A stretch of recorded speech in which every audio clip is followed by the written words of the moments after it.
자, 엄근진 기자와 함께하는 대유점 뉴스. 주택 청약 자격과 관련해서 주택 소유 여부 판정 기준을 살펴봤고, 예외 사례를 10가지를 살펴봤고요. 오늘은 그 예외 사례 10가지가 만약에 겹치는 경우에도 모두 그러면 인정을 해주느냐, 이런 부분들을 한번 살펴보도록 하겠습니다. 주택을 갖고 있거나 분양권을 갖고 있거나 공유집을 소유하는 경우는 다 주택을 소유하고 있는 것으로 보는데, 주택을 소유하지 아니한 것으로 보는 경우도 10가지가 있었습니다. 그 10가지가 겹치는 경우 어떻게 할 것이냐. 자, 특히 소형 저가주택이 경합하는 경우, 이 경우가 조금 많이 참고를 해야 될 것 같습니다. 그러니까 다른 것끼리 겹칠 때는 큰 문제가 없을 수 있는데, 이 소형 저가라는 이 예외 사례와 겹칠 때는 조금 달라질 수 있다라는 것을 의미하는 겁니다. 그러니까 53조의 각호, 그러니까 53조라는 거는 지금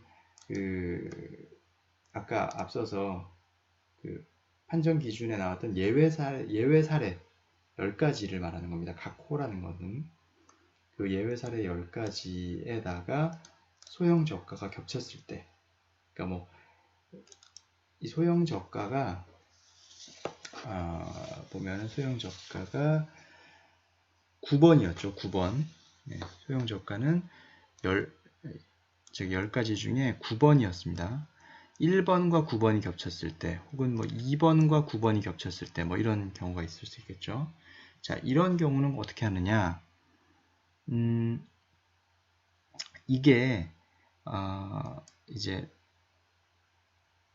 이것도 하나, 이것도 하나, 이런 경우죠. 예. 이게 같은 케이스가 아니라 1호에 해당되는 주택이 하나 있고 9호에 해당하는 주택이 하나 있다. 이러면 1호는 인정입니다.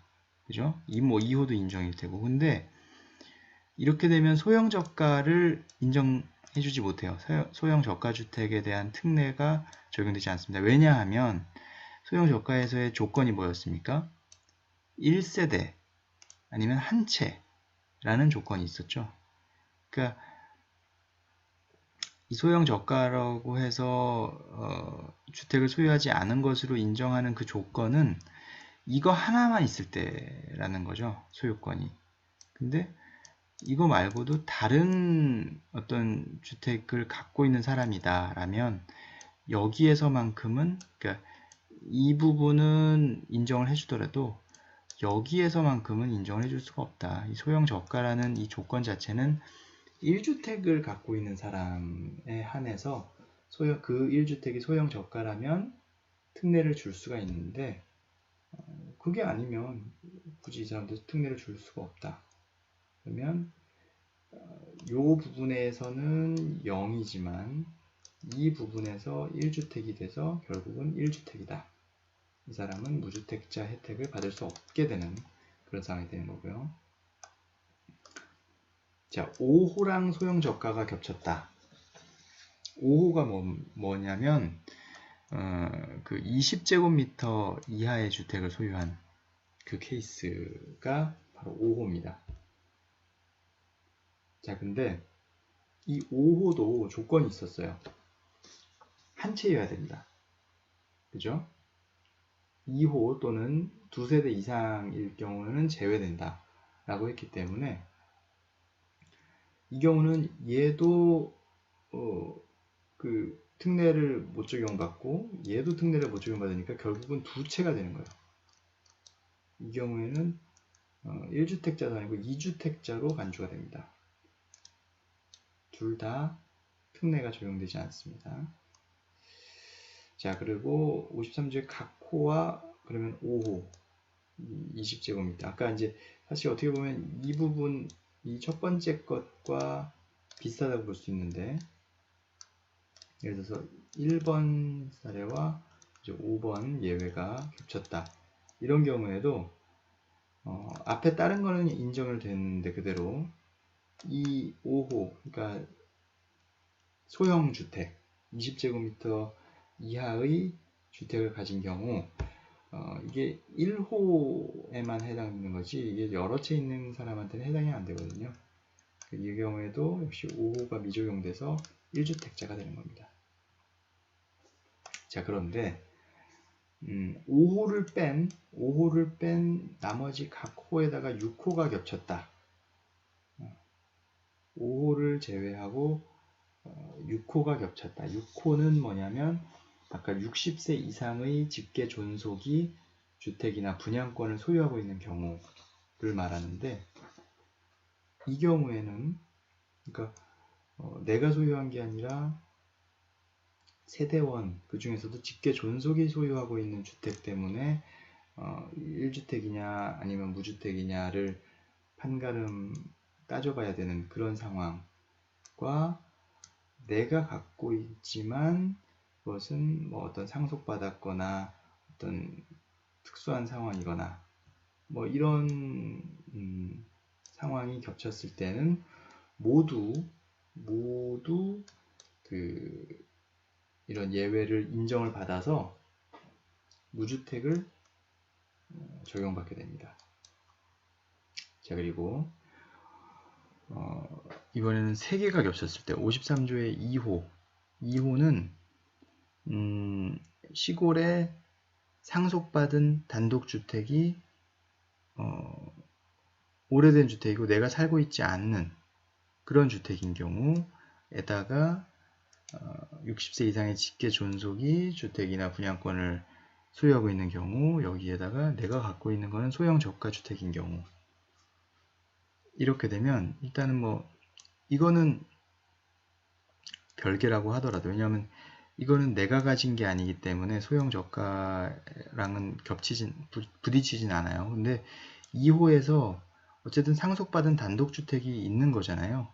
그러다 보니까 소형 저가에서의 특례를 적용받지 못해서 이거는 인정을 받지만 소형 저가에서 인정을 받지 못하면서 결국 한 채를 소유한 것으로 보게 됩니다.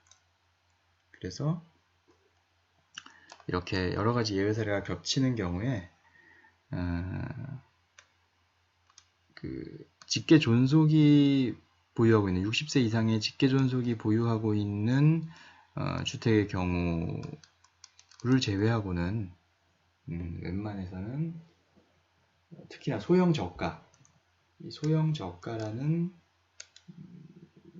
주택에 대해서 해주는 거는 웬만해서 안 될 가능성이 크다. 안 될 가능성이 더 크다. 이렇게 이해하시면 되겠고요. 역시 그 소형 주택 20제곱미터 이하 그 주택도 마찬가지입니다. 이렇게 보시면 좀 편하실 겁니다. 하여튼 이 청약 제도 자체가 상당히 복잡하기 때문에 주택 소유 여부를 판정하는 이 부분만 봐도 상당히 어려운 부분이 많습니다. 어쨌든 우리는 청약에 있어서 주택 소유 여부를 판정하는 기준에 대해서 이제 어느 정도 자신감을 가지고 이해를 하게 됐으니까, 근데 이걸로 끝난 게 아니거든요.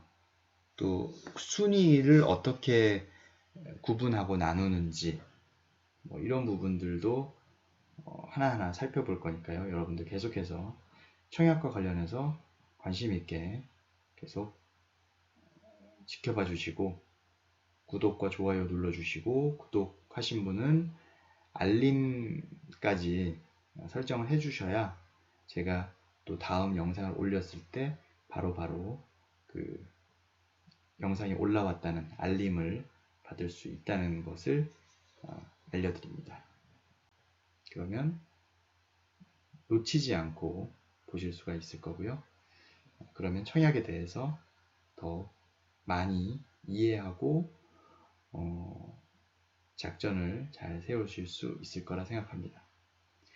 자, 엄근진 기자와 함께하는 대우집 뉴스, 주택 청약에서 소유 여부를 판정하는 기준과 예외 사례, 여러 가지 상황들을 같이 살펴봤습니다. 같이 공부해 주셔서 감사합니다.